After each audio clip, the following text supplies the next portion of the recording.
یہ آخری 3 صورتیں ہیں المعوذات، 3 پناہ دینے والی صورتیں۔ کس کی پناہ؟ اللہ کی۔ اور ان میں سے آخری 2 صورتیں ان کو کہتے ہیں المعوذتین، 2 پناہ دینے والی صورتیں۔ صحیح بخاری میں تینوں کو المعوذات کہا گیا ہے۔ بخاری مسلم میں حدیث ہے نبی علیہ السلام رات کو سونے سے پہلے ان تینوں کو 3 دفعہ پڑھ کے اپنے ہاتھوں پہ پھونک کے جسم پہ ملتے تھے، اور اما عائشہ کہتی ہیں جب حضور بیمار ہو گئے تو میں پڑھ کے آپ کے مبارک ہاتھوں پہ پھونک کے آپ کے مبارک ہاتھوں کو آپ کے جسم پہ پھیر دیا کرتی تھی۔ المعوذات، سورۃ الاخلاص، سورۃ الفلق اور سورۃ الناس۔ اس کے فضائل میں کتنی احادیث موجود ہیں، مسئلہ 112A-B-C قرآن حکیم کی 12 صورتوں کے فضائل میں سے جو تیسرا پورشن ہے نا 112C، اس میں یہ تینوں صورتوں کے فضائل میں نے کور کیے ہیں۔ سورہ اخلاص کے بارے میں تو بڑی مشہور حدیث ہے، صحیح بخاری میں ایک صحابی ہر نماز میں کوئی اور سورت پڑھتے تھے تو ساتھ اس کے سورہ اخلاص بھی پڑھ دیتے تھے۔ تو صحابہ اکرام نے شکایت لگائی تو نبی علیہ السلام نے بلا کے پوچھا بھئی تم سورہ اخلاص کیوں پڑھتے ہو ہر جاری نماز میں؟ ان کا جی میں اس لیے کہ مجھے یہ سورت اس لیے پسند ہے کہ اس میں رحمان کی توصیف بیان ہوئی ہے، میں اس سورت سے محبت کرتا ہوں۔ تو آپ علیہ السلام فرمایا کہ پھر اس سورت کی محبت تمہیں جنت میں لے جائے گی۔ سورہ اخلاص ہے، ٹچ سٹون آف تھیالوجی ہے، توحید کی کسوٹی ہے، اور یہ سورہ اخلاص کے ٹیسٹ پہ اللہ کے علاوہ اللہ کے سوا کوئی نہیں پورا اترتا۔ یہ ایسی صورت ہے۔ بعض لوگ سوال کرتے ہیں کہ المعوذات 3 پناہ دینے والی صورتیں کیوں ہیں؟ آخری 2 صورتوں میں تو اعوذ اعوذ کا لفظ آتا ہے، سورہ اخلاص میں تو اللہ سے کوئی دعا ہی نہیں مانگی گئی ہے، تو یہ کیوں پناہ دیتی ہے؟ اس کا جواب بھی میں نے اس لیکچر میں دیا تھا کہ صحیح بخاری میں حدیث ہے تعلیقاً اور مستدل حاکم میں پوری سند کے ساتھ ہے کہ نبی علیہ السلام نے فرمایا کہ شیطان جو ہے وہ اپنی تھوتنی جو ہے وہ انسان کے دل میں داخل کر کے وسوسے ڈالتا ہے۔ جب انسان اللہ کا ذکر کرتا ہے تو وہ اس تھوتنی کو باہر نکال لیتا ہے، اور جیسے انسان اللہ کے ذکر سے غافل ہوتا ہے تو وہ داخل کرتا ہے۔ جیسے سورہ زخرف میں آیا کہ جو لوگ رحمان کے ذکر سے روگردانی کرتے ہیں ہم ان پہ شیاطین مسلط کر دیتے ہیں، شیطان جو اس کا ساتھی بن جاتا ہے۔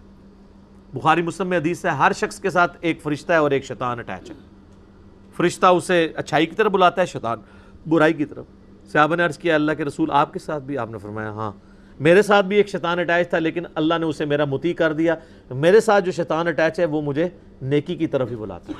ما ضل صاحبکم وما غوا، یہ ٹائٹل صرف نبی علیہ السلام کا ہے، کسی بزرگ بابے کا نہیں ہے جی، کسی صحابی کا نہیں ہے، کسی تابعی کا نہیں ہے، کسی محدث کا نہیں ہے، کسی مفسر کا نہیں ہے کہ وہ شیطان سے بچا لیا گیا ہو۔ تو اس کانٹیکسٹ میں چونکہ یہ اللہ کا ذکر ہے تو ذکر کرنے والا اللہ کی پناہ میں آ جاتا ہے۔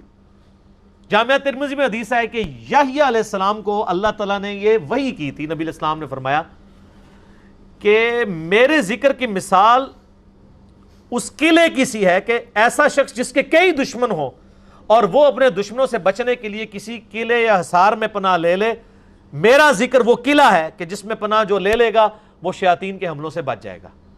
تو اللہ کی پناہ میں آ گئی نا، تو بتائیں سورہ اخلاص سے بڑھ کے اللہ کا ذکر اور کون سا ہو سکتا ہے؟ یہ اللہ کا وہ ذکر ہے جو اللہ کی پناہ میں لے جانے کے لیے، اسی لیے اسے المعوذات 3 پناہ دینے والی صورتوں میں شامل کیا گیا۔ جامعہ ترمذی ابو داؤد میں حدیث ہے نبی علیہ السلام نے فرمایا جو شخص صبح اور شام 3 دفعہ یہ 3 صورتیں پڑھ لے ہر چیز سے اسے کفایت کر جائیں گی، جن، شیاطین، نظر بد، ہر چیز کے اگینسٹ۔ حتیٰ کہ ایک بڑی وجد امیز حدیث ہے جامعہ ترمذی کے اندر، یہ آج تحفے کے طور پہ لے جائیں، میں نے پہلے بھی بیان کی ہے۔ سیدہ عائشہ کہتی ہیں کہ جب تک آخری 3 صورتیں نازل نہیں ہوئی تھی نا تو نبی صلی اللہ علیہ وآلہ وسلم شیاطین اور نظر بد سے بچنے کے لیے مختلف دعائیں پڑھا کرتے تھے۔ رپورٹ بھی ہوئی ہے مسلم شریف میں، اعوذ بکلمات اللہ التامات من شر ما خلق۔ فرض نماز کے بعد کتنی دعائیں، اللہم انی اعوذ بک من الجبن واعوذ بک من البخل، کئی۔ لیکن جب یہ آخری 3 صورتیں نازل ہوئی تو نبی علیہ السلام نے اپنی باقی دعائیں چھوڑ کے صرف ان 3 صورتوں کو لے لیا، صبح اور شام 3 دفعہ۔ تو سر اگر آپ باقی وظائف نہ بھی کر پائیں، آپ باقی سنت اذکار نہ بھی کر پائیں صبح و شام کے، یہ 3 صورتیں آپ صبح و شام 3 دفعہ پڑھ لیں تو ہر دعا سے آپ کو کفایت کر جائیں گے۔ لیکن تجوید کے ساتھ پڑھنی ہے، پنجابی میں نہیں پڑھنی، زبر زیر غلط نہیں پڑھنی، پورے پروٹوکول کے ساتھ، وہ آپ کو سیکھنی پڑے گی۔ اس کے لیے مسئلہ نمبر 200 دیکھنا پڑے گا آپ کو۔ باقی اذکار بھی آپ چلائیں، یہ بھی ساتھ چلائیں. اور بھی کافی اذکار ہیں، اورنج کارڈ ہے، بلو کارڈ، گرین کارڈ ہمارے چھپے میں. میں نے ضمناً یہ یعنی کچھ باتیں عرض کر دیں اس حوالے سے. صحیح مسلم میں ایک حدیث ہے کہ نبی علیہ السلام کے گھر والوں میں سے جب کوئی بیمار ہو جاتا تو آپ آخری 3 صورتیں پڑھ کے دم کیا کرتے تھے. یہ اکثر لوگ کہتے ہیں نا دم ڈال دو، سر درد ہے، بیماری، یہ وہ. نظر بد سے بچنے کے لیے، بیماری سے بچنے کے لیے، آسیب کے سائے سے بچنے کے لیے، کوئی بھی جتنے شیاطین سے بچنے کے لیے آخری 3 صورتیں 3 دفعہ. اور بھی وظائف ہیں، آیت الکرسی ہے، سورۃ البقرہ کی آخری 2 آیات ہیں، کئی وظائف ہیں. وہ مسئلہ نمبر 111A B C اور 112A B C میرے دیکھ لیں. میں نے صرف ایک آیت الا بذکر اللہ تطمئن القلوب پہ 6 قرآن کلاسز یہاں کی تھیں، 1.5 گھنٹے کی ایک آیت کے اوپر. لیکن اب جو ہماری نیکسٹ کلاس ہوگی اس میں تو ظاہر اتنی ڈیٹیل سے نہیں کر سکوں گا. اسی کے پھر کلپ بنے تھے تو وہ آپ دیکھ سکتے ہیں. انشاءاللہ تعالیٰ آپ کو اس حوالے سے فائدہ ہو جائے گا انشاءاللہ. باقی آخری 2 صورتوں کے حوالے سے ایک اور بھی چیز ہے کہ نبی علیہ السلام پہ جب جادو ہوا تھا، بخاری مسلم میں آتا ہے، تو وہ 11 گریں جو لگائی گئی تھیں آپ کے بال مبارک اور کنگھی کے دندانوں کو یہودی نے ایک پوٹلی میں بند کر کے، تو سیدنا علی کو نبی علیہ السلام نے بھیجا تھا، پھر وہ نکال کے تو یہ پھر 11 گریں ان 11 آیات کے ساتھ کھولی گئی تھیں، 5 سورۃ الفلق کی اور 6 سورہ الناس کی.